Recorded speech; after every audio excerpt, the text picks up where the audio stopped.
Olá, turma de biologia. Gente, estamos na nossa sexta aula, certo? Próxima semana será a nossa última semana, com a sétima, oitava aula e a nossa prova, certo?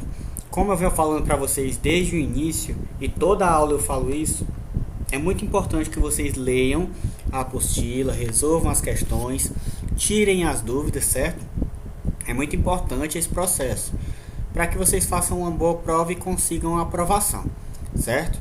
Agora nós vamos concluir o capítulo 2, certo? Nós vamos ver o finalzinho do capítulo 2, que é pirâmide de número ou frequência, certo?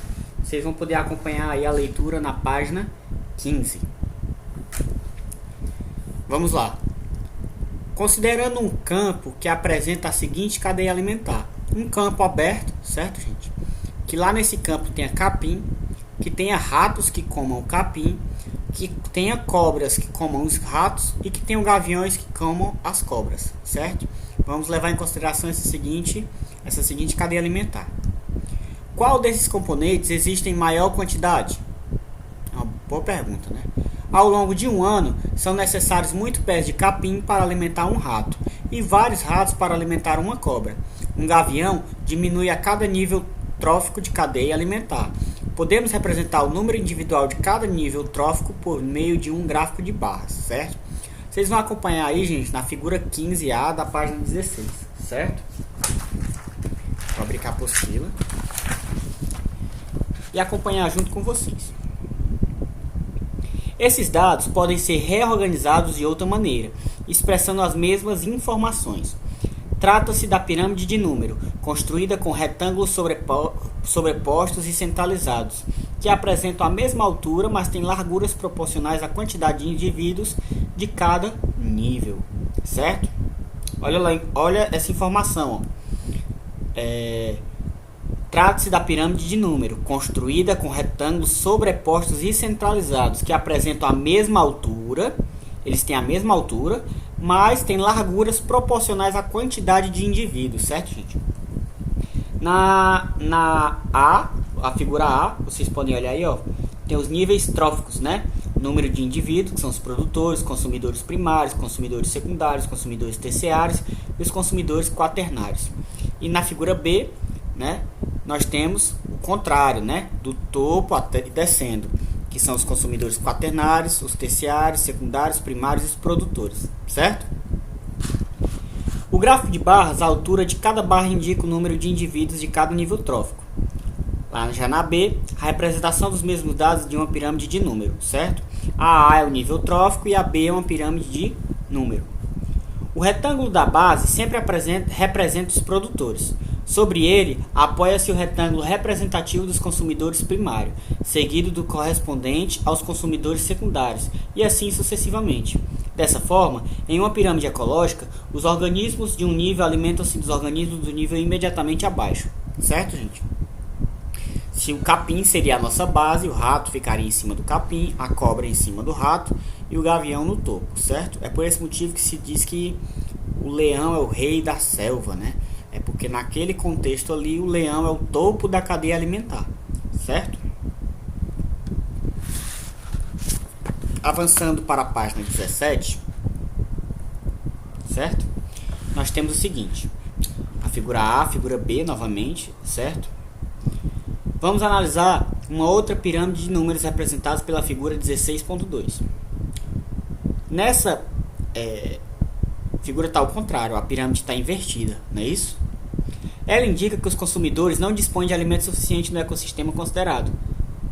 A pergunta, né? Considerado. Na realidade, essa pirâmide pode representar uma situação de equilíbrio. Antes de mais nada, é preciso fazer a leitura correta das informações que ela traz. No ecossistema considerado, o número de produtores é menor que o número de consumidores primários, que aparecem em menos números que os consumidores secundários. Isso é possível se o produtor for de tamanho muito maior do que os consumidores primários, como por exemplo, uma árvore que pode servir de alimento a uma grande quantidade de gafanhotos, que por sua vez servem de alimento a uma infinidade de protozoários parasitas. Certo? Gente, essa questão da cadeia alimentar, ela acontece, por exemplo, com o exemplo que eu dei da peste negra na Europa. A peste negra, ela foi uma doença que foi passada por todas as cidades da Europa pelos ratos, certo? Só que ninguém sabia naquela época que era passado pelos ratos, então ninguém fazia nada em relação aos ratos. Só que dizem que a Polônia foi um país que teve poucos casos da peste negra. Coincidentemente, era um país que tinha muito gato.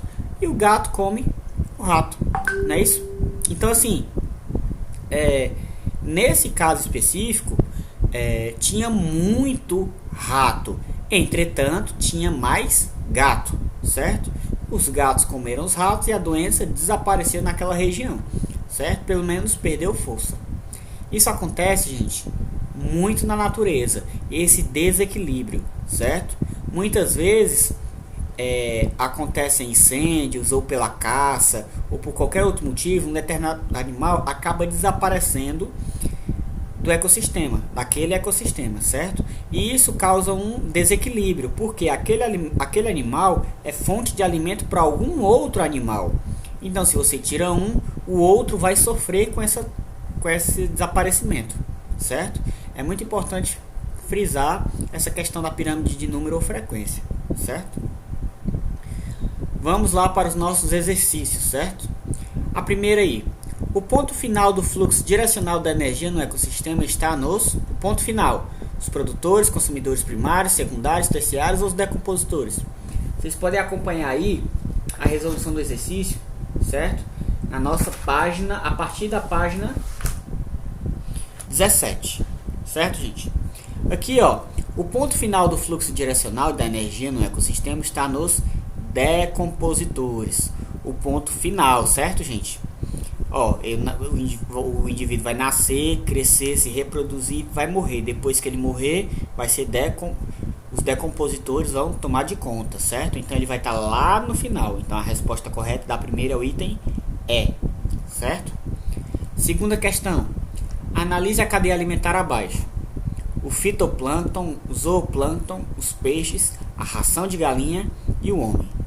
A menor quantidade de energia possível deve ser encontrada no nível de trófico. 1, 2, 3, 4 ou 5. A menor quantidade possível.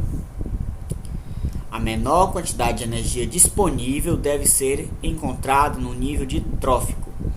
1, 2, 3, 4 ou 5. 1 é o fitoplâncton. O 2 é o zooplâncton. O 3 os peixes. O 4 a ração de galinha. E o 5º o homem, certo, gente? A menor quantidade de energia disponível, ela deve ser encontrada no nível trófico 5, gente, certo? Nós já vimos essa questão dos níveis tróficos lá atrás. É muito importante que vocês leiam e frisem esses conceitos. É por esse motivo que a leitura se mostra tão importante, porque vocês precisam ler para memorizar os conceitos, logo em seguida exercitar e aprender para que vocês possam resolver na prova, certo? Aí a segunda questão. Fora ela, nós temos a quarta, quinta, sexta, sétima, oitava, nona, décima e encerramos o segundo capítulo. E vamos para o terceiro capítulo, que é o último, certo, gente? Próxima aula nós iniciaremos o terceiro capítulo, certo? Entretanto, eu quero que vocês prestem atenção na nona questão, certo? Quais são as características do fluxo de energia nos diversos ecossistemas? A gente aprendeu que nos ecossistemas existe um certo fluxo de energia. Qual a característica desse fluxo, certo? O fluxo de energia, gente, ele é decrescente, unidirecional e acíclico, certo? Ele não tem um ciclo, o fluxo de energia. E ele é decrescente, ou seja, com o tempo ele diminui até o indivíduo morrer. Tudo bem? Muito importante. As outras questões vocês devem resolver. Caso não consigam, peça minha ajuda no grupo. Tudo bem? Ficamos por aqui e até a próxima aula, tá bom? Encerrando o capítulo 2. Próxima aula nós veremos o capítulo 3. Certo? Muito obrigado e até a próxima aula.